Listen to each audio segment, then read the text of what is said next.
प्रिय छात्र छात्राओं, नमस्कार। हिंदी साहित्य की क्लास में आज हम सरयू किताब का राम की शक्ति पूजा कविता का अध्ययन करेंगे। राम की शक्ति पूजा कविता के कवि हैं सूर्यकांत त्रिपाठी निराला, जिनका जन्म 21 फरवरी 1896 को पश्चिम बंगाल के मेदिनीपुर में हुआ और इनका निधन जो है 15 अक्टूबर 1971 को हुआ। ये छायावाद के प्रमुख कवि हैं। छायावाद के 4 प्रमुख जो स्तंभ हैं, इनमें से एक प्रमुख स्तंभ इनको भी माना जाता है। और इनकी जो रचनाएं हैं वो छायावाद से ओतप्रोत है। और इनकी जो प्रमुख रचनाएं हैं, अनामिका, परिमल, गीतिका, तुलसीदास, अणिमा, बेला, नए पते और सूरज। इनका जो जीवन है सूर्यकांत जी का, वो काफ़ी संघर्ष में रहा और अभाव में बीता। बचपन में ही इनके माता पिता का निधन हो गया और उसके बाद में इनकी पत्नी का निधन हो गया और उनकी एकमात्र पुत्री जो सरोज थी, उसका भी बाद में निधन हो गया। इस प्रकार से इनका जो बचपन जो संघर्षों में बीता, उस संघर्ष की छाया कहीं न कहीं हमें इनके काव्य में भी मिलती है। और आप राम की जो शक्ति पूजा कविता है वो एक लंबी कविता है। यानी इस समय में जो कुछ साहित्य में नए प्रयोग हो रहे थे कविता के क्षेत्र में, जिसमें ये भी एक नया प्रयोग था, लंबी कविता। राम, श्री राम जो हमारे भारतीय जनमानस में समाये हुए हैं, जिनके आसपास अनेक कथाएं गढ़ी गई है और इसी श्री राम पर इनकी राम की जो शक्ति पूजा है। यहाँ पर श्री राम को इन्होंने एक मानव के रूप में दर्शाया है। श्री राम को इन्होंने एक सामान्य मानव दर्शा करके पुरुषोत्तम श्री राम का दर्जा दिया है। यहाँ के राम की शक्ति पूजा के जो राम है वो तुलसीदास के परम ब्रह्मा राम नहीं बल्कि सामान्य राम है। इस कथा की शुरुआत होती है एक ऐसे युद्ध के दिन के समाहार पर, जहाँ इक्ष्वाकु वंश के बेटे रघुकुल गौरव राम आज रावण को परास्त नहीं कर पाए। इसी कारण उनकी सेना और उनके जो वानर सेना है, सेनापति है, सभी हताश बैठे हैं। और उधर जो रावण का खेमा है वहाँ शोरगुल हो रहा है और उत्साह बढ़ रहा है। और इसी कारण से इस कथा की शुरुआत होती है।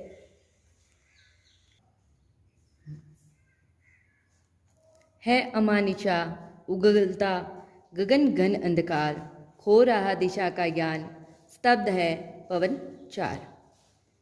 इसमें निराला जी कहते हैं कि है अमानिशा, अमावस की रात है और चारों तरफ गगन जो है, आकाश जो है, घना अंधकार उगल रहा है। खो रहा दिशा का ज्ञान, स्तब्ध है पवन चार। चारों तरफ दिशा का ज्ञान फैलने वाला, दिशा का जो ज्ञान है वो पता नहीं चल रहा है और बहने वाली पवन भी स्तब्ध है। अप्रतिहत गरज रहा पीछे अम्बुधि विशाल, अप्रतिहत जिस पर कोई रोक टोक ना हो। और श्री राम जब बैठे हैं तो उनके पीछे जो विशाल सागर है वो गरज रहा है। भूधर जो ध्यान मगल केवल चलती मसाल, भूधर जो है वो पर्वत है, बिल्कुल ध्यान मगन हो रहा है और वहाँ मशाल चल रही है।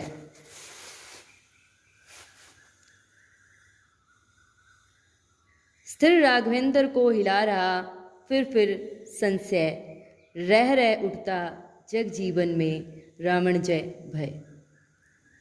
स्थिर राघवेंद्र को, श्री राम है जो प्राज्ञ के डर से बिल्कुल स्थिर बैठे हैं, तो स्थिर राघवेंद्र को हिला रहा फिर संशय, उनके मन में उठता हुआ संशय फिर उनको हिला रहा है। यानी उसको डर है उनको कि कहीं वो इस युद्ध में पराजित न हो जाए। जो नहीं हुआ आज तक हृदय रिपु दमन श्रांत, एक भी अयुत लक्ष्य में रहा जो दुराक्रांत। आज तक श्री राम का जो हृदय यानी मन है, रिपु दुश्मन, दम्य यानी दुश्मन के प्रभाव से कभी भी डरा नहीं या अशांत नहीं हुआ। एक भी अयुत लक्ष्य में रहा जो दुराक्रांत। एक भी ऐसे लाख हजार लक्ष्य रहे हो जिसमें कभी वो पिछड़े हो, ऐसा कभी नहीं हुआ। कल लड़ने को हो रहा विकल वह बार बार, असमर्थ मानता मन उद्यत हो हार हार।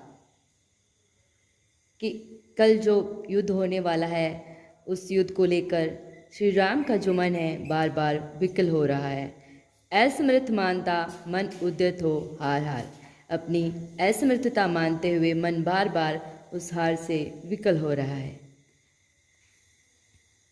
कुछ क्षण तक रहकर मौन, सहज निज कोमल स्वर, बोले रघुमणि मित्रवर विजय होगी न समर। इस तरह कुछ क्षण तक मौन रहकर जो अपने कोमल स्वर में रघुमणि यानी श्री राम बोलते हैं कि हे मित्रवर, विजय होगी न इस युद्ध में। समर यानी युद्ध, इस युद्ध में हमारी विजय होगी न। यह नहीं रहा नर वानर का राक्षस से रण। अब ये जो युद्ध है वह सिर्फ मानव वानर और राक्षस का युद्ध नहीं रह गया है। उत्तरी पा महाशक्ति रावण से आमंत्रण, अन्याय जिधर है उधर शक्ति। श्री राम कहते हैं कि अब यह युद्ध जो है सिर्फ मानव और राक्षसों का युद्ध नहीं रह गया है। रावण के पास महाशक्ति का वरदान है।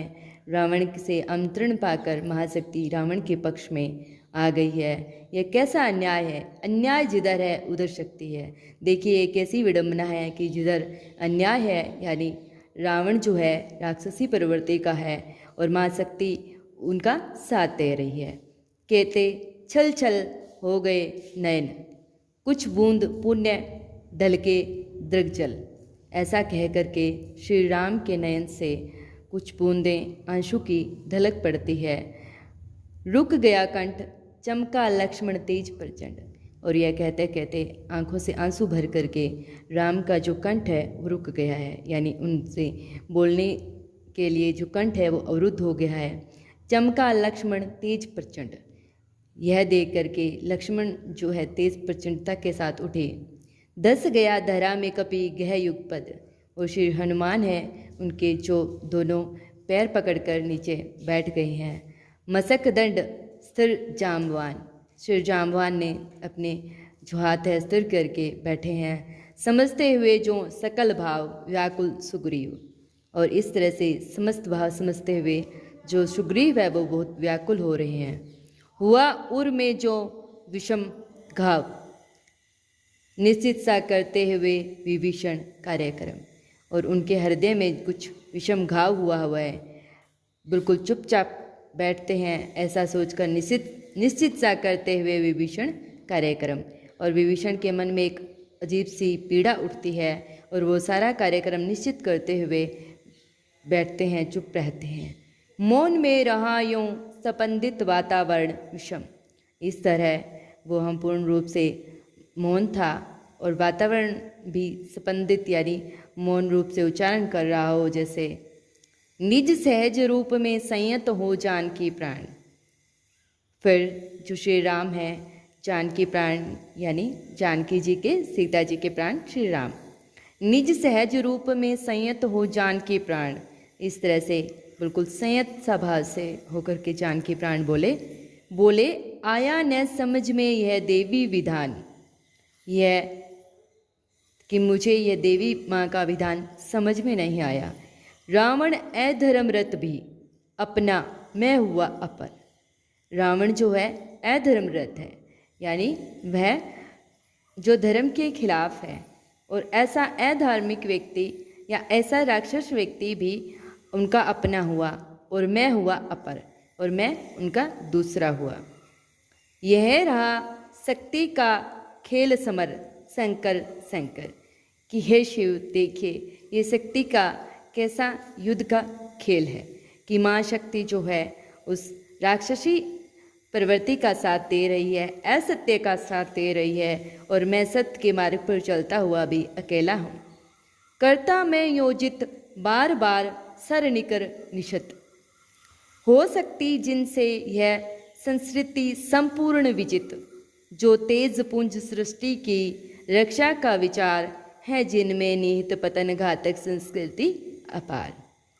करता मैं योजित बार बार शर निकर निश्चित, मैं बार बार अपने लक्ष्य को साधने के लिए अपने बाण सर जो है वो तैयार करता हूँ। हो सकती जिनमें यह संस्कृति संपूर्ण विजित, जिन बाणों से यह संपूर्ण संस्कृति विजित हो सकती है। जो तेज पुंज सृष्टि की रक्षा का विचार, ये तेज रूपी जो मेरे बाण हैं उसमें संपूर्ण सृष्टि की रक्षा का विचार है, शुभ की भावना है, अमंगल का विचार कहीं भी नहीं है, विनाश का भाव नहीं है जिनमें निहित पतन घातक संस्कृति अपार। और एक रावण है जिसमें इस संपूर्ण संस्कृति को जो घातकता, संपूर्ण संस्कृति को खत्म करने के कगार पर जो पहुंचे हुए हैं। कह हुए भानुकुल भूषण वहाँ मौन क्षण भर, और ऐसा कह करके भानुकुल भूषण, भानु यानी सूर्य कुल के भूषण जो आभूषण है वहाँ मौन क्षण भर, वह श्री राम ऐसा कह करके क्षण भर के लिए मौन हुए। बोल उठे, बोले विश्वस्त कंठ से जाम्बवान, और रघुवर विचलित होने का नहीं देखता मैं कारण।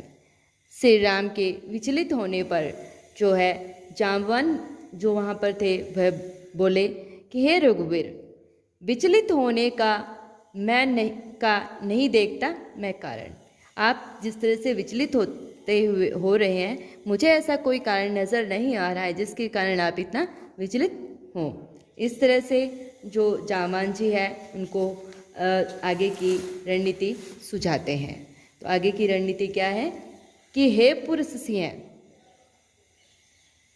हे पुरुष सिंह, तुम भी यह शक्ति करो धारण, आराधना का दृढ़ आराधना से दो उत्तर।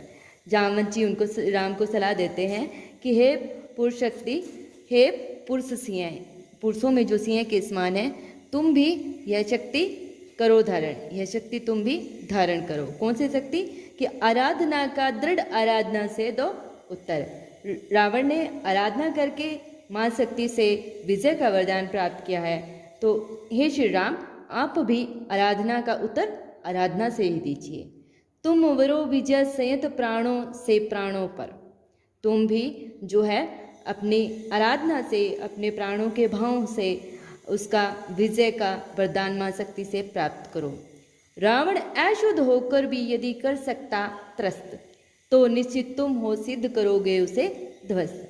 अगर रावण अशुद्ध होकर यानी असत्य होकर भी, असत्य का साथ देने वाला होकर भी अगर मां शक्ति क्या वरदान प्राप्त कर सकता है, तो निश्चित तुम तो हो सिद्ध करो उसे ध्वस्त, और तुम उस सिद्धि को प्राप्त करके उसे ध्वस्त निश्चय ही करोगे। शक्ति की करो मौलिक कल्पना, करो पूजन, तुम शक्ति की मौलिक कल्पना करो और उसकी पूजा करो। छोड़ दो समर जब तक न सिद्धि हो रघुनंदन, कि हे रघुनंदन, हे रघु के नंदन श्री राम, आप ये युद्ध छोड़ दीजिए जब तक आपको सिद्धि प्राप्त ना हो जाए, यानी मां शक्ति से आपको वरदान प्राप्त ना हो जाए। और आगे की जो रणनीति है युद्ध की तब तक कैसी रहेगी, इसके बारे में जो जामवंत जी वो सुझाव देते हैं कि तब तक लक्ष्मण है महावाहिनी के नायक।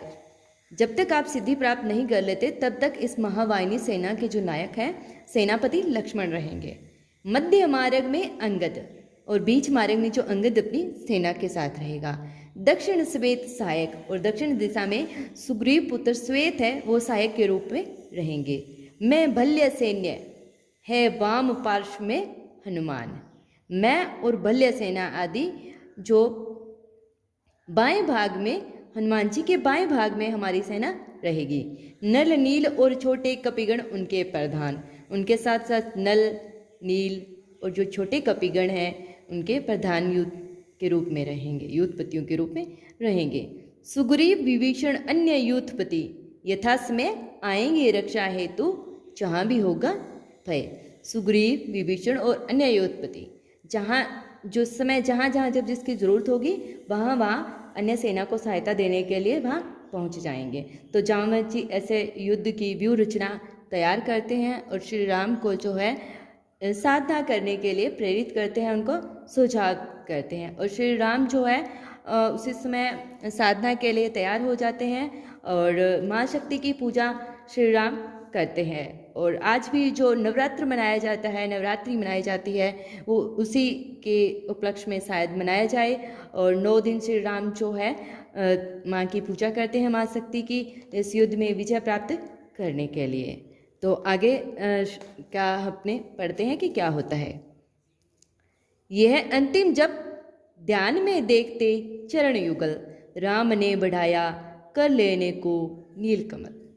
यह अंतिम जप, श्री राम की जो है साधना अंतिम समय तक पहुंच चुकी है, अंतिम दिन है साधना का। तो यह अंतिम जप ध्यान में देखते चरण युगल, राम ने बढ़ाया कर लेने को नीलकमल। यह जप का अंतिम समय था। माँ शक्ति के चरण युगलों को ध्यान करते हुए राम ने बढ़ाया कर, यानी राम ने हाथ बढ़ाया लेने को नीलकमल, नीलकमल लेने के लिए राम ने हाथ बढ़ाया। कुछ लगा न हाथ हुआ सहसा स्थिर मन चंचल। उनके जैसे ही उन्होंने अपना हाथ बढ़ाया, वहाँ उनको कुछ भी हाथ में नहीं आया। सहसा स्थिर मन चंचल, जो स्थिर मन था वह चंचल हो उठा। ध्यान की भूमि से उतरे खोले पलक विमल। इस तरह श्री राम ध्यान की भूमि से उतरे, यानी जो उनको मन चिंतन कर रहा था उससे उनका ध्यान उस कमल पर गया कि कमल कहाँ गए। खोले पलक विमल, और ये देखते हुए उन्होंने अपने निर्मल जो है आंखें हैं वो खोल ली। देखा वहाँ रिक्त स्थान, यह जप का पूर्ण समय। और श्री राम ने देखा कि वहाँ तो कमल है ही नहीं, और ये जप का पूर्ण समय भी था। आसन छोड़ना असिद्धि, भर गए नयन दवे। और इस समय सिद्धि की अंतिम समय है, और इस समय कमल लाने के लिए आसन छोड़कर जाना भी गलत है। यह छोड़कर, यह समझकर भर गए नयन, और इस तरह यह सोचकर श्री राम के जो नयन हैं वो दोनों भर चुके हैं। आगे श्री राम कहते हैं, दिक जीवन को जो पाता ही आया है विरोध, दिक साधना जिसके लिए सदा ही किया शोध। कि दिक जीवन को जो पाता ही आया है विरोध, दिक साधना जिसके लिए सदा ही किया शोध। जानकी हाय उधार प्रिया का हो न सका, वह एक और मन रहा राम का जो न थका। श्री राम कहते हैं जब कमल नहीं मिलता है वहाँ पर, तो दिक जीवन को जो पाता ही आया है विरोध, की इस मेरे इस जीवन को धिक्कार है जब मैं हमेशा इस जीवन में विरोध ही पाता आया हूँ। दिक साधना जिसके लिए सदा ही किया शोध, ये मेरी साधना भी धिक्कार है। हमेशा ही मुझे जीवन में जो धिक्कार मिला है, हमेशा ही नए नए कार्य शोध करना पड़ा है। यहाँ इसका एक इशारा हम राम के राज्याभिषेक की तरफ भी होता है कि जहाँ श्री राम को राज्याभिषेक मिलना था वहाँ उनको वनवास मिला, और अब अंतिम समय में उनकी पत्नी जब राम की पत्नी जब लंका अधिपति रावण के यहाँ है तो उनको कैसे छुड़ा पाएंगे। यही उनके मन की जो पीड़ा या वेदना है वो शुरू होती है कि जानकी हाय उधार प्रिया का हो न सका, कि हे जानकी आपका उधार अब कैसे हो सकेगा, आपको मैं उस लंकाधिपति रावण से कैसे वापस ला सकूँगा। वह एक और मन रहा राम का छो न थका। यहाँ जो ये पंक्ति है ये पूरी कविता का एक प्रकार से सार ही कह सकते हैं कि श्री राम जो है एक मानव रूप में हमेशा उपस्थित रहे हैं, जो कभी हमें चमत्कार करते हुए दिखाई नहीं देते। तो मानव कि वह एक और मन रहा राम का जो न थका। अब मानव मन था जो राम का, वह हालांकि उनके मन में जो भाव आ गए थे कि अब ये सब कैसे हो सकेगा, लेकिन तभी जो राम के मन में एक नई आशा का संचार हो सकता है। यहाँ से हमें सीख मिलती है कि चाहे हमारे जीवन में कितनी ही विकट परिस्थितियाँ क्यों ना जाए, उसको आखिरी उम्मीद एक बनी रहती है। एक आशा अगर हमारे मन में है तो उस विकट परिस्थितियों का भी हम सामना सहजता से कर सके हैं। वह एक और मन रहा राम का जो न थका, जो नहीं जानता दैन्य नहीं जानता वीन्य। यानी वह नहीं थका जो कभी नहीं जानता दैन्य और नहीं जानता विन्य, जो दैन्य और विन्य नहीं जानता। कर गया भेद वह मायावरण प्राप्त कर जय। और वह श्री राम का जो मन है इस माया से ऊपर उठ करके चेतन मन पहुंचता है उनका उस जो उनकी इस समस्या का हल है उसकी तरफ।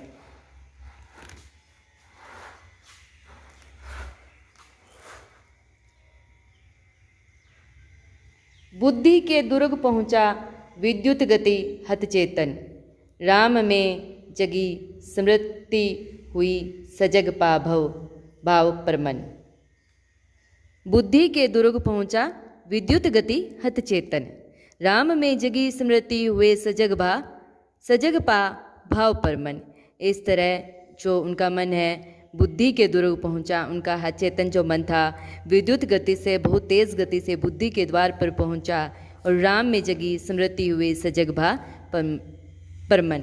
और श्री राम के मन में जो है कुछ उसका उपाय जगह, उसकी पुरानी जो राम की स्मृतियां हैं वो जो जाग आई और उन स्मृतियों को याद करते हुए श्री राम का मन जो है प्रसन्न हो गया और उनको इस समस्या का हल मिल गया।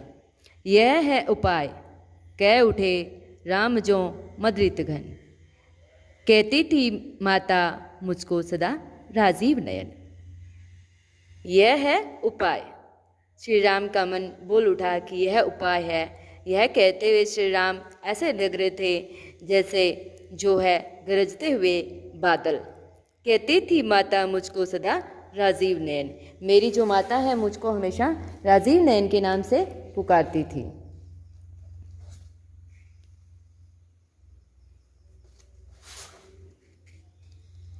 दो नील कमल है शेष अभी, दो नील कमल है शेष अभी, यह पुरुष चरण पूरा करता हूं देकर मात एक नयन। कि मेरी जो माताएं हैं मुझे हमेशा जो है राजीव नयन के नाम से कहते थे। इस प्रकार से मेरे पास अभी दो नील कमल यानी जो ये आंखें रूपी कमल है वो शेष है और अभी जो है मैं यह पुष्चरण यानी किसी कार्य की सिद्धि के लिए किया जाने वाला मंत्र जाप या विशिष्ट कार्य यह पूर्ण करता हूँ। कैसे पूर्ण करता हूँ? पूरा करता हूँ देकर मात्र एक नयन। हे माँ शक्ति, मैं अपना एक नयन देकर यह जो सिद्धि कार्य है वह पूर्ण करता हूँ। कहकर देखा तुरीण ब्रह्मशर रहा झलक। यह कहकर उन्होंने अपना जो उनके तरकश में ब्रह्मशस्त्र पड़ा था, ब्रह्म तीर पड़ा था, ब्रह्म अस्त्र पड़ा था, उसका देखा। ले लिया हस्त लक लक करता वह महाफलक। यह देखकर उन्होंने उसे हाथ में ले लिया। उसका जो महाफलक है वो बहुत चमक रहा था, उसका सिरा उस ब्रह्म अस्त्र का। ले अस्त्र वाम पर दक्षिण कर दक्षिण लोचन। ये जो है उन्होंने अपने ले अस्त्र वाम पर जो बाएं हाथ में वो अस्त्र लेकर दक्षिण की ओर करके दक्षिणी हाथ से अपना दक्षिणी लोचन पकड़कर दायां लोचन पकड़कर ले अर्पित करने को उद्यत हो गए सुमन। यानी वो जो श्री राम है अपना अस्त्र बाएं हाथ में जो लेकर के दाएं हाथ से दाहिनी आंख पकड़कर वो माता को अर्पित करने के लिए तैयार हो गए। वो नेत्र रूपी सुमन जो है माता को अर्पित करना चाहते थे ताकि उनकी सिद्धि पूरी हो। जिस क्षण बंध गया बेधन को दृढ़ निश्चय, कांपा ब्रह्मांड हुआ देवी का त्वरित उदय। जिस क्षण बंध गया बेधन को दृढ़ निश्चय, जिस क्षण श्री राम ने यह दृढ़ निश्चय बांध लिया, दृढ़ की आंखें मुझे माँ को अर्पित करनी है, तभी क्या हुआ कि कांपा ब्रह्मांड हुआ देवी का त्वरित उदय। तभी संपूर्ण ब्रह्मांड जो है कांप उठा और उस देवी का, माँ भगवती का, महाशक्ति का उदय हुआ। साधु साधु साधक धीर, साधु साधु साधक धीर, धर्म धन्य धन्य राम। कह लिया भगवती ने राघव का हस्त सा। कि हे साधु, हे साधक, हे जो धर्म रूपी धन्य की रक्षा करने वाले राम, आप साधुवाद के पात्र हैं। यह कहकर माँ भगवती ने, माँ शक्ति ने श्री राम का वह हाथ पकड़ लिया जिस हाथ से माँ श्री राम अपनी एक आंख माँ को अर्पित करने वाले थे। देखा राम ने सामने श्री दुर्गा भास्वर। तभी श्री राम ने देखा कि माँ सामने माँ दुर्गा शाश्वत खड़ी है अपना पूर्ण रूप लिए हुए। वाम पद असुर सकंद पर, रहा दक्षिणी हरि पर। वाम पद उनका जब बायां पैर है वो असुर के कंधे पर और रहा दक्षिणी हरि पर, और उनका दायां पैर है हरि। यहाँ हरि का आशय शेर से है, तो रहा दक्षिणी हरि पर। ज्योतिर्मय रूप हस्त 10 विविध अस्त्र ससज्जित। उनका जो रूप है वो बहुत ज्योति में लिया हुआ था, उज्ज्वलता लिए हुए था। हस्त 10 विविध अस्त्र, उनके 10 हाथों में विविध अस्त्र से सुसज्जित थे उनके हाथ। मंद स्मित मुख, और उनकी जो मधुर मुस्कान है वो बहुत सुंदर थी। लख हुई विश्व की श्री लज्जित, यह देखकर संपूर्ण विश्व जो है, विश्व की सुंदरता उनके सामने लज्जित हो जाए। अब इनका रूप कैसा है, इनके साथ और कौन है दक्षिण में लक्ष्मी। उनके जो दाएं भाग में माँ लक्ष्मी है, सरस्वती वाम भाग, उनके बाएं भाग में माँ सरस्वती है। दक्षिणी गणेश, यानी उनके दाएं भाग में श्री गणेश जी है। कार्तिक बाएं रण रंग राग, और कार्तिक अपने जो युद्ध के सारे देवता हैं उनको प्रसन्नता के साथ लिए हुए हैं। मस्तक पर शंकर, और उनके शीश पर जो संपूर्ण ब्रह्मांड का शीर्षता समझा जाए वहाँ पर स्वयं शंकर भगवान विराजमान है। पद पद्यों पर श्रद्धा भर, श्री राघव हुए परिणत मंद स्वर वंदन कर। इस तरह उनके पैरों पर झुककर श्रद्धा से भरकर श्री राम ने उनको प्रणाम किया। उनके पैरों का वंदन, उनके पैरों पर ध्यान लगाते हुए उनको माँ भगवती को प्रणाम किया। होगी जय हे पुरुषोत्तम नवीन। तो श्री माँ शक्ति ने कहा कि हे श्री राम, आपकी जय होगी हे पुरुषोत्तम नवीन। पुरुषोत्तम यानी सभी पुरुषों में उत्तम। कह महाशक्ति राम के बदन में हुई लीन। ऐसा कह करके जो महाशक्ति है राम के मुख में लीन हो गई, यानी उनके अंदर ही समाहित हो गई। तो ये थी अपनी राम की शक्ति पूजा। जो तुलसी ने भी समन्वय की जो एक भावना चलाई, वहीं यहाँ पर जो निराला जी के राम है वह भी ऐसा ही करते हैं। हिंदी साहित्य में हमने पहले भी पढ़ा था, हिंदी साहित्य के सचित्र इतिहास में, कि जो भक्ति काल में अनेक नए नए पंथ बन रहे थे, और जैसे राम भक्ति, कृष्ण भक्ति, शैव, शाक्य, तो उन सब का संयोजन श्री राम ने कहीं न कहीं आपसी समन्वय यहाँ हमें दिखाई देता है। और सबसे बड़ी बात है कि यहाँ तुलसी के जो राम है और जो निराला महाकवि निराला जी के राम है वो एक मानव के रूप में राम है, न कि वो ब्रह्म के पूर्ण अवतार के रूप में। वो हमारी तरह सामान्य मानव है जो आने वाली हर विकट परिस्थितियों का अपनी बुद्धि सूझबूझ से निवारण करते हैं।